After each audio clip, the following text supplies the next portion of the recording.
السلام علیکم، star rights channel پر آپ لوگوں کو خوش آمدید۔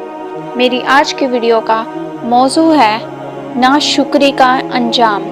بسم اللہ الرحمن الرحیم۔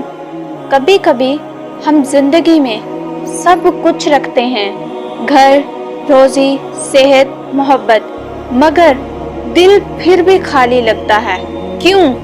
کیونکہ ہم شکر کرنا بھول جاتے ہیں۔ یاد رکھو، جب انسان شکر چھوڑ دیتا ہے، اللہ اس کی نعمتیں چھین لیتا ہے۔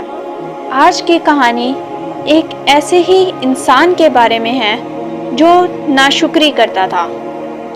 ایک گاؤں میں ایک کسان رہتا تھا۔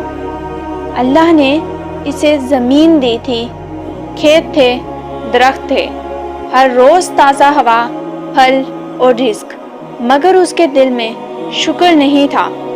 ایک دن وہ باغ میں گیا، درختوں سے غصے میں بولا، میں تمہیں پانی دیتا ہوں، تمہیں سنبھالتا ہوں، پھر بھی پھل کم دیتے ہو، تم کسی کام کے نہیں۔ اور غصے میں آ کر اس نے ایک درخت کاٹ دیا۔ رات کو خواب میں دیکھا، وہی درخت اس کے سامنے کھڑا ہے۔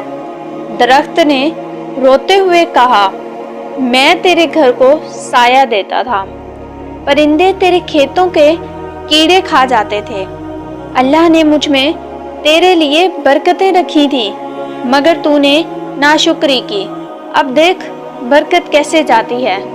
صبح جب کسان جاگا، کھیتوں میں کیڑے پڑ چکے تھے، بارش رک گئی تھی اور رزق تنگ ہو گیا تھا۔ تب اسے احساس ہوا، اللہ نے جو دیا تھا وہ کتنا قیمتی تھا، مگر اب پچھتانے کا وقت گزر چکا تھا۔ ناشکری صرف الفاظ نہیں، یہ برکتوں کا زوال ہے۔ جو انسان شکر کرتا ہے، اللہ اس کی نعمتوں کو اور بڑھا دیتا ہے، اور جو بھول جاتا ہے وہ خود اپنی برکتوں کا دروازہ بند کر دیتا ہے۔ آئیے آج سب مل کر نیت کیجئے کہ آئندہ ناشکری سے گریز کریں گے۔ شکریہ، اللہ حافظ، اپنا خیال رکھیے گا، دعاؤں میں یاد رکھیے گا۔